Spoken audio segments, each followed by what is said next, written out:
G'day everyone, Jason Haynes here, QPL Rural, with another edition of the Haynes Report, your weekly look at what's been happening around the Riverina in the last week. Well, certainly some warmer conditions, very much appreciated by those trying to get a little bit of harvest off, or indeed get that cotton up and going out of the ground. Everything has been stunted, there's a lot of shot and sprung getting around, but no doubt there is a lot of pressure now to get the remaining of that crop, what you can get off before this next front comes through. We have seen some flooding during the week. I know along the Murrumbidgee there's some crop areas that have got water laying in them, unfortunately, at the moment, so they're going to take a little bit to get going. And there's a number of producers there I see that have only harvested sort of halfway down paddocks, depending on where soils change or where water levels change. So hopefully there's still a result there when you come back to get the last of that paddock. In rural property this week, there's been a few recent sales. Brailong at Henty, a nice little block there. Probably cropping come grazing. Some good slopey country there to the eastern or the northern side, should I say, of Henty back towards that Osborne area. Coming in at $4,750 an acre. It probably doesn't represent that true cropping value. A very good mixed farm nonetheless. Quite an attractive one actually, with a great aspect and some nice creeks running through it.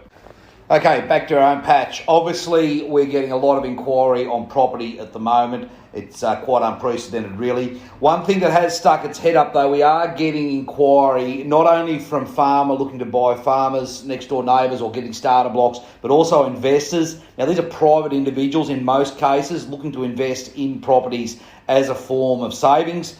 So they're looking for a rental return, but it just might be a way, if you're looking to get into or perhaps buy a block, probably don't quite have the equity to do what you'd like to do, it might be worth the conversation. We might be able to join the dots for you.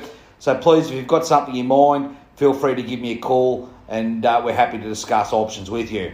Okay, feed grain. I know nobody likes talking about it at the moment because they've had a lot of crops go feed. When I hear feed grain, I think livestock. How do I value add that downgraded grain? And I know I've said it here before, there's a couple of great options on the books at the moment.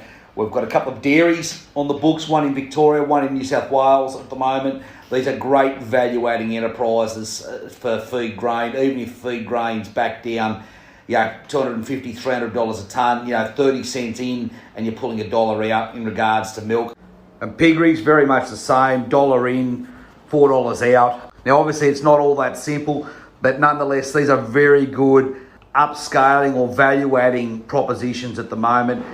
They are designed for consistent production regardless of whether you get a hailstorm or whether you get rain or adverse weather conditions. They are managed systems that do value add that grain. And I think it's a good opportunity for somebody that perhaps can't find the next property they want to buy, a good opportunity to value add what you're already doing at home. Now, the first thing people say to me is, who's going to run it for us? We do have management teams on both these cases in place or can step in to run these businesses. So they could be a good standalone valuing asset for you. If you can't grow more where you are, find a way to get more from what you're growing. Lastly this week, we've got several COLEAMBALLY farming options at the moment, some with, some without water. Different stages are being laid out. Good starter blocks for people, good add-on blocks for people. Now's the time to move with water cheap and commodity prices high. So if you're looking to make a move to jump onto that next block, please give me a call. I'm sure I've got something out here that will suit what you need. Now, as always, if you'd like any more information on anything we've spoken about here today, please feel free to give me a call at any time, 0488 594 450. We'll catch up again next week. Cheers.